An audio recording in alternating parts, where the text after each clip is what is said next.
BTCত একো নহলেও বোলে মাটি দিব পৰা নাই, ধন দিব পৰা নাই, পইচা দিব পৰা নাই, এটলিষ্ট বিজেপিয়ে তো শান্তিটো দিছে।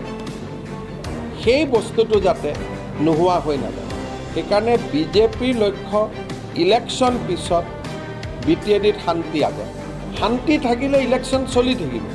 সেইকাৰণে আমাৰ প্ৰত্যেকটো কাম আমি মেচিয়ৰডলি কৰিম, ভাবি চিন্তি কৰিম, যাতে কোনো বোলে বিজেপি অমুকটো কৰিলে কাৰণে আজি BTADত আকৌ গণ্ডগোল হৈ গ'ল। ইলেকশ্যন আহিব যাব, কিন্তু BTCত আমি যিটো শান্তি আনিলোঁ সকলোৱে লগ লাগি, সেই শান্তিটো কোনো কাৰণতে MCLA EM হোৱাৰ কাৰণে সেইটো বেয়া হ'ব নালাগে। বিজেপিয়ে সংখ্যাগৰিষ্ঠতা পোৱা নোপোৱাৰ কথাটো নাহে। সংখ্যাগৰিষ্ঠতা হ'ব লাগে বড়োলেণ্ডৰ, যে ভালে কুশলে থাকক, ৰাইজে সংখ্যাগৰিষ্ঠতা পাওক, ৰাইজৰ কল্যাণ হওক। BTC নিৰ্বাচন ছেপ্টেম্বৰত হ'ব, দুৰ্গা পূজাৰ আগতে ফলাফলো ঘোষণা হ'ব। মানে আপোনালোকে সকলোৱে জানে যে BTC ইলেকশ্যনটো এছেম্বলি আৰু পাৰ্লিয়ামেণ্টৰ দৰে নহয়। ইয়াত সকলো পাৰ্টীয়ে নিজে নিজে খেলে, আকৌ এছেম্বলি পাৰ্লিয়ামেণ্টত আমি যুটীয়াভাৱে খেলোঁ।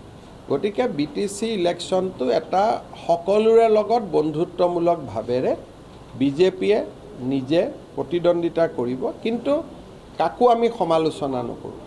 আনুষ্ঠানিকভাৱে কেতিয়া ঘোষণা কৰাৰ? মই আজিয়ে কৈলোঁ ন যে আনুষ্ঠানিকভাৱে ঘোষণা যে দুৰ্গা পূজাৰ আগতে ৰিজাল্ট হৈ যাব। আৰু কেইটাত খেলিব সেইটো কেতিয়া হ'ব? নাই, সেইটো আমাৰ সভাপতি মহোদয়ে 38জন পৰ্যবেক্ষক দিছে। তেওঁলোকে আমাক আহি প্ৰতিবেদন দিব যে এইকেইটা ছিটত আপোনালোকে খেলক, এইকেইটা ছিটত নেখেলক। আৰু সেই কামটোৰ কাৰণে আমাৰ হাতত সময় আছে। কাৰণ যদি 29 ধৰি ল'লোঁ 22 ছেপ্টেম্বৰত ইলেকশ্যন, মই ঘোষণা কৰা নাই, এটা আন্দাজত, তেতিয়ালৈ ইলেকশ্যন ঘোষণা হ'ব 22 আগষ্টত। তেতিয়ালৈকে সভাপতিয়ে পৰ্যবেক্ষণ কৰিব যে আমি কিমানত দিব পাৰোঁ। যোৱাবাৰ আমি 26টাত খেলিছিলোঁ। এইবাৰ বঢ়াৰ চান্স আছে? বঢ়া কমাত BTCটো ছিট বঢ়া নাই, গতিকে কমিবও পাৰে, বাঢ়িবও পাৰে। সেইটো যিসকল অবজাৰ্ভাৰ আছে, অবজাৰ্ভাৰসকলে সভাপতিক প্ৰতিবেদন দিব। প্ৰতিবেদনখন সভাপতিয়ে পৰীক্ষা কৰি যে ইয়াত আমি দিলে আমি এটা কণ্টেষ্ট কৰিব পাৰিম, ইয়াত আমি দিলে কোনো লাভ নহয়, ইয়াত দিলে লাভ হ'ব। এই গোটেই বিষয়খিনি সভাপতিয়ে এটা সিদ্ধান্ত ল'ব। আৰু আমাৰ দলত আপোনালোকে জানে যে আমি সকলো কথা চিন্তা চৰ্চা ভাবি চিন্তি কৰোঁ, আৰু আমাৰ এটা ডাঙৰ চিন্তাও থাকিব যাতে ইলেকশ্যনৰ কাৰণে BTCৰ পৰিৱেশটো বেয়া নহয়। ইলেকশ্যন আহিব যাব, কিন্তু BTCত আমি যিটো শান্তি আনিলোঁ সকলোৱে লগ লাগি, সেই শান্তিটো কোনো কাৰণতে MCLA EM হোৱাৰ কাৰণে সেইটো বেয়া হ'ব নালাগে। সেইকাৰণে বিজেপিৰ লক্ষ্য ইলেকশ্যন পিছত BTADত শান্তি আগত। শান্তি থাকিলে ইলেকশ্যন চলি থাকিব।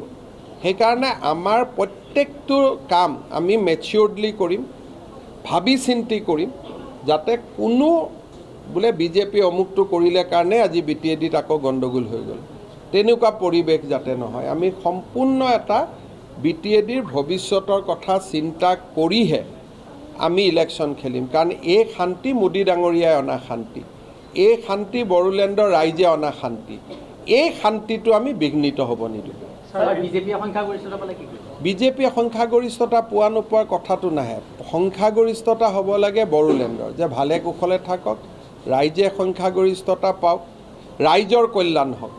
আমাৰ ইয়াতে এনেকুৱা কোনো কথা নাই যে আমি আজিওতো আমি সংখ্যাগৰিষ্ঠতা আছোঁ, কিন্তু আমাৰ কাম হ'ব মেচিয়ৰ, যে য'ৰ পৰা BTCত একো নহ'লেও বোলে মাটি দিব পৰা নাই, ধন দিব পৰা নাই, পইচা দিব পৰা নাই, এটলিষ্ট বিজেপিয়ে তো শান্তিটো দিছে। সেই বস্তুটো যাতে নোহোৱা হৈ নাযায়। আৰু আপোনালোককো মই অনুৰোধ কৰিম, আপোনালোকেও এনেকৈ গোটেই ইলেকশ্যনটো পৰিচালনা কৰক যাতে যিকোনো মূল্যত শান্তিটো বেয়া নহয়। কাৰণ মই নিজে ইয়াত দেখিছোঁ যে মানুহে কি ধৰণে বড়ো আন্দোলনৰ সময়ত বা পিছৰ পৰ্যায়ত বাস কৰিছিল। আজি বড়োলেণ্ডৰ মানুহ দেখিলে ভাল লাগে যে অন্ততঃ আজি যোৱা 5 বছৰ এটাও গুলীচালনা হোৱা নাই। সেই পৰিৱেশটো আমি ধৰি ৰাখিব লাগিব।